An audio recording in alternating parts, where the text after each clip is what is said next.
여러분, 우리 특히 청년들은 불공평한 거를 보면 어떠시죠? 화가 나시죠? 화가 나야 됩니다. 그게 인간이에요. 내가 만약에 다른 사람이 나를 무시해. 그럼 어떠죠? 다른 사람이 나를 무시하면 참을 수 있겠습니까? 참기 힘들어요. 다른 사람이 나를 만약에 욕하고 상처를 줬다? 그럼 나는 어떤 마음이 들어요? 갚아주고 싶은 마음이 들죠.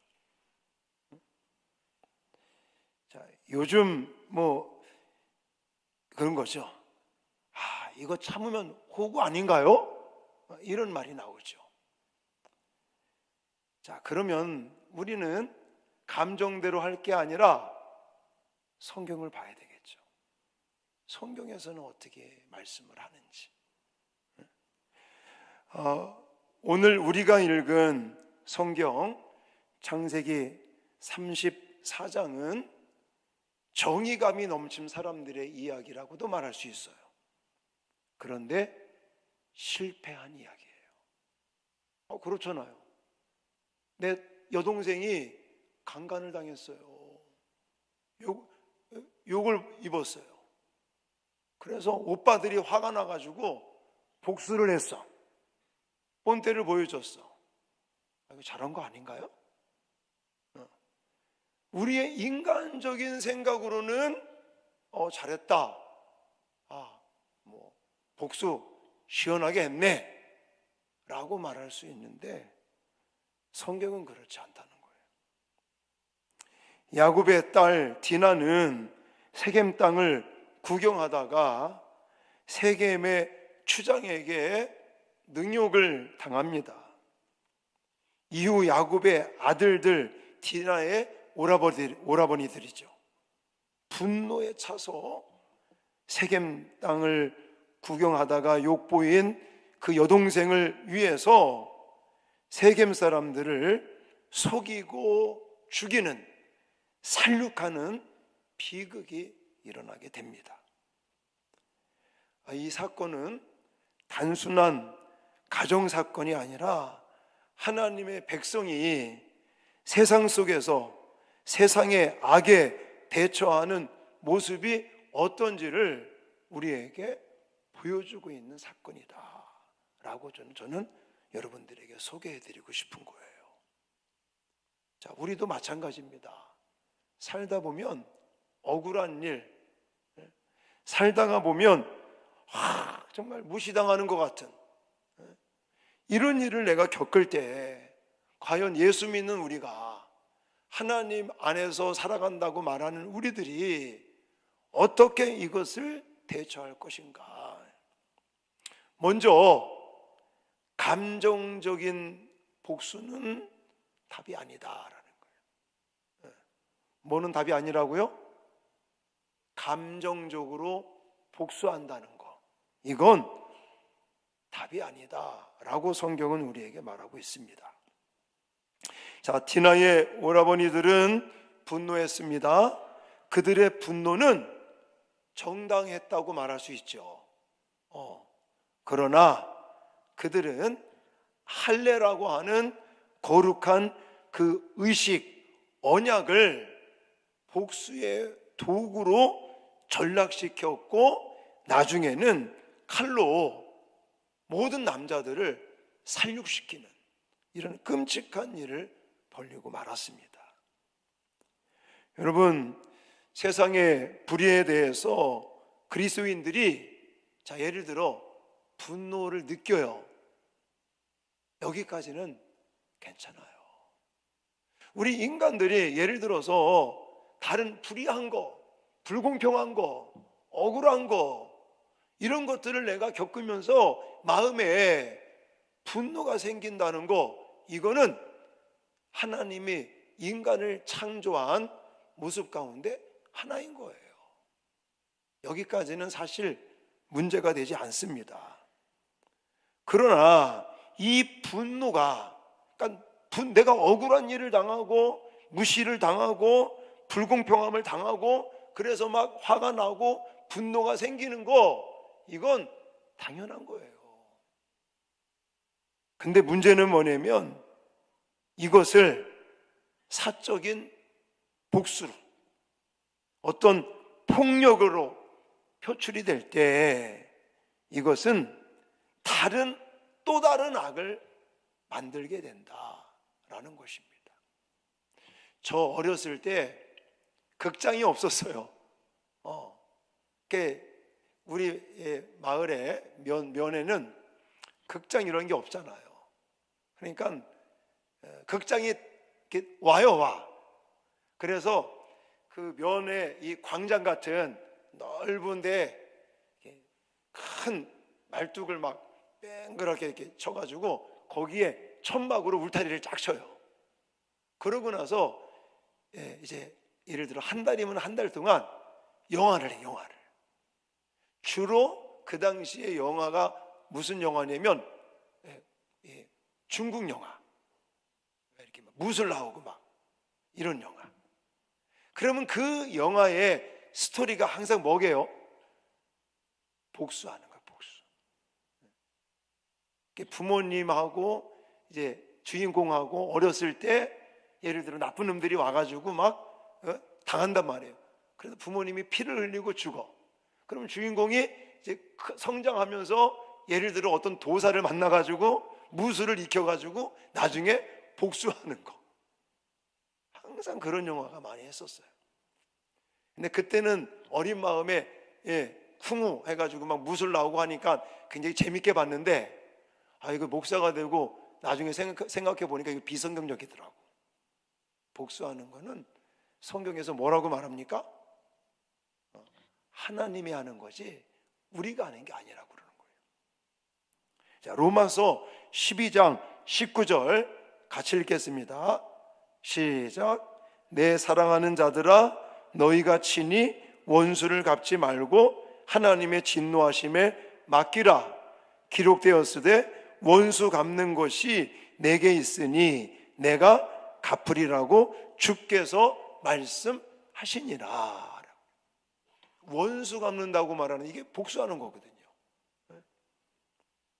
자, 내가 세상에 살면서 악에 의해서 불공평한 일을 당하고 무시당하고 상처를 받는다고 할지라도 감정적으로 사적으로 복수하는 것은 뭐다?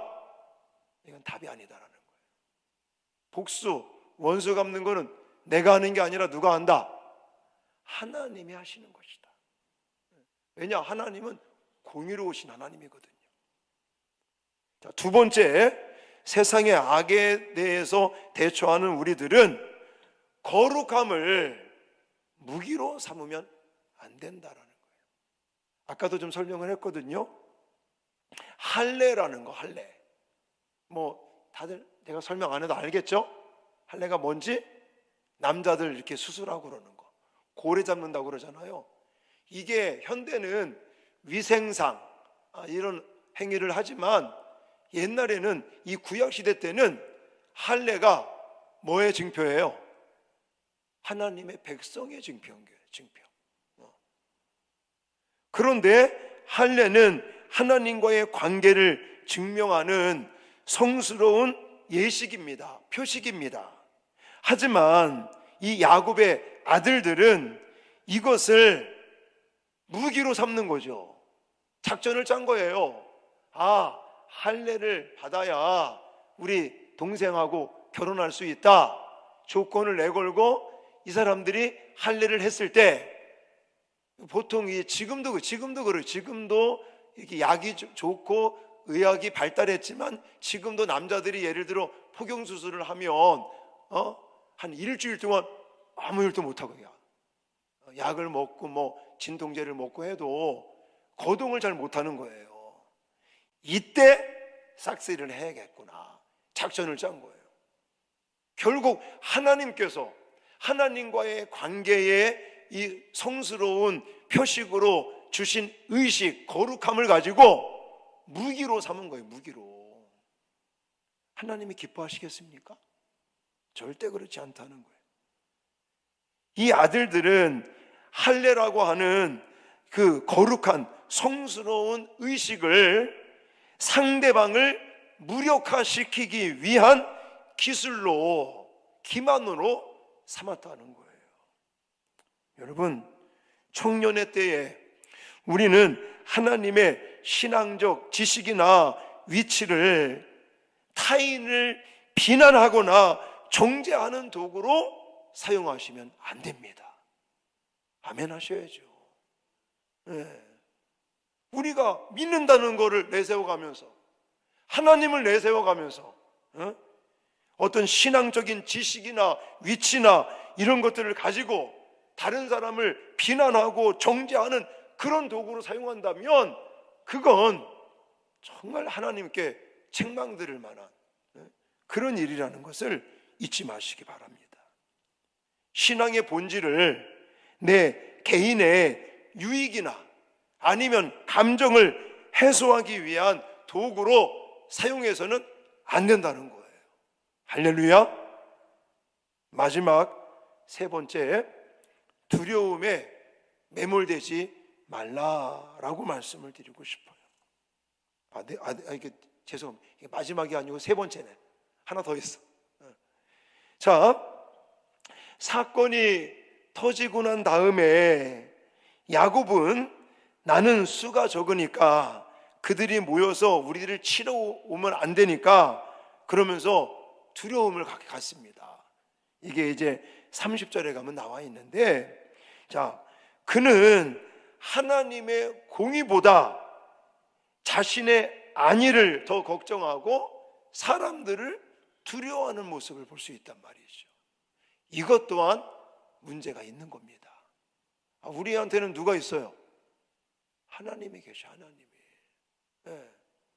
눈에 보이지는 않지만 역사하시는 하나님의 능력과 권능이 항상 우리들과 함께 하심을 믿으시죠? 그리고 그분은 우리를 눈동자와 같이 지켜보고 계시고 안위하시고, 그리고 성경 구구절절 우리에게 강조하는 게 뭐예요?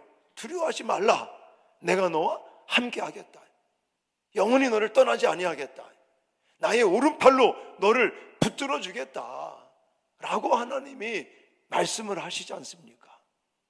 그러니까 내 주변에 악이 더 세거나 더 숫자가 많거나 내가 불리한 입장이라고 할지라도 우리는 두려워할 필요가 없습니다. 할렐루야. 그러면 마지막으로 우리가 근본적인 이 세상의 악에 대해서 어떻게 대처하는 것이 가장 근본적인 해결책이냐? 그거는요, 베델로 올라가는 것이다. 이렇게 표현하고 싶어요. 어디로 올라가라고? 베델로 올라가라고. 지금 야곱의 가족들, 아들들 어디에 있어요? 세겜. 세겜이라는 곳은 이방 지역을 가리킵니다. 자, 이 사장의 비극은, 이 34장의 비극은 35장의 결단으로 이어지고 있습니다. 다시 말해서 하나님은 절망에 빠진 야곱에게 뭐라고 말씀하시느냐? 일어나 베델로 올라가라 라고 말씀하고 있어요. 왜 그렇게 말씀하신 거예요? 세상의 악에 대처하는 그런 어떤 믿음의 자녀들이 지금 이렇게 악에게 당한 이유가 뭐냐면 하나님과 멀어졌기 때문에 그렇거든요. 그냥 위치적인 것만, 장소적인 것만, 거리만 멀어진 게 아니라 관계가, 하나님과의 관계가 지금 멀어지고 있는 거예요. 여러분, 왜? 떨어지면 마음도 멀어진다는 말이 있거든요. 제가 부산에 내려올 때 수원에서 제가 청년사역을 하다가 내려왔는데, 그때 청년들이 강도사님 개척하면 제가 가서 교회 하겠습니다. 그런 청년들이 제법 있었어요. 근데 부산으로 왔네? 지네들이 부산까지 못 오더라고. 그래서 같이 라면 끓여 밥 먹어가면서 밤새워가면서 막 하늘 마음 찬양단도 하고 성경 공부도 하고 이런 사역들을 하다 보니까 친해지는 거예요. 그렇게 그냥 교회 예를 들어 지하에 내려가면 옛날에 사택이었어요. 사택. 그러니까 청년들하고 맨날 그냥 같이 밥 먹고 뒹굴고 이러다 보니까 친해지는 거야. 자꾸만. 그리고 이제 미국 갔다가 와서 또 청년부를 맡고 있으니까 또 지금 집은 딴 데 있어도 친하게 지내고. 근데 이제 개척한다고 부산으로 왔잖아요. 한 녀석은요, 이삿짐 싸는데 다 왔어. 이삿짐도 싸주고 또 이삿짐 센터 그 차를 타고 부산까지 왔어요. 그래서는 처음에 집이 그 세신평 2층 집이었는데 창문을 이렇게 열면 그냥 노래방 반짝반짝반짝하는. 그런데 방을 얻어놔가지고 거기로 이사를 갈 때 그 청년이 와서 다 날라주고, 그리고 성경학교 한다 한다 그러면 내려왔어. 기차 타고 내려와서 봉사하고 2박 3일 동안 같이 하다가 가고 그랬던 녀석이 지금 연락도 안 와. 멀어지니까 관계도 멀어지는 거예요. 지금 하나님과의 관계도 마찬가지인 거예요. 베델, 하나님의 집, 떡집, 그 이름과 같이 하나님을 가까이 하고 만날 수 있는 베델과 멀어진 세겜이라고 하는 지역에 있다 보니까 자꾸만 하나님과의 관계가 멀어지고 있다고요. 그러다 보니까 디나 사건도 일어나고 또 살육의 사건도 일어나고 이래버리는 거예요. 그러니까 하나님이 뭐라고 그랬다고요? 일어나서 베델로 올라와라. 나하고의 관계를 먼저 빨리 회복해라. 원수 같고 감정적으로 내가 그 사람들 뭔가 본때를 보여주겠다 이런 생각하지 말고, 원수 갚는 건 하나님이 하시는 거니까 나하고의 관계를 먼저 회복해라. 할렐루야. 우리가 이 땅을 살면서도 사실은 근본적인 것은 세상 사람들이 물론 악하기 때문에 나를 무시할 수도 있고 나에게 해코지를 할 수도 있고 나에게 상처를 줄 수도 있지만, 사실은 그 사람이 악해서 그런 것도 있지만 나하고 하나님과의 관계가 멀어져 있기 때문에 지금 이런 일들이 벌어지고 있다고 여러분들이 생각하셔야 돼요. 그래서 오늘 말씀을 정리한다면 세상의 악에 대해서 여기 디나 사건으로 시작을 했어요.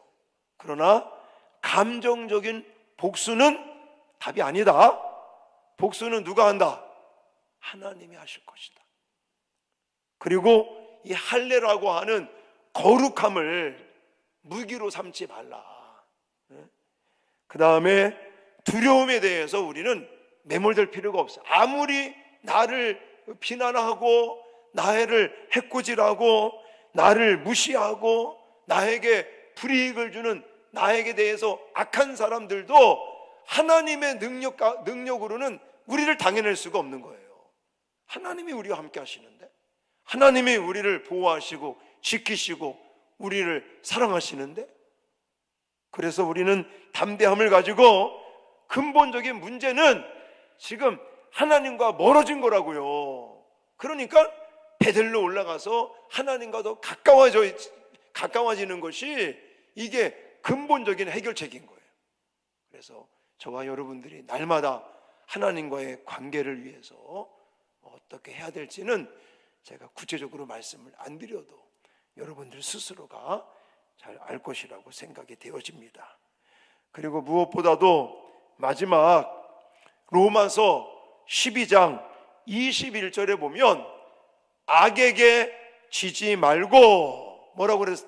이거 나왔네. 뭐라고요? 선으로 악을 이겨라 라고 성경은 말씀하고 있습니다.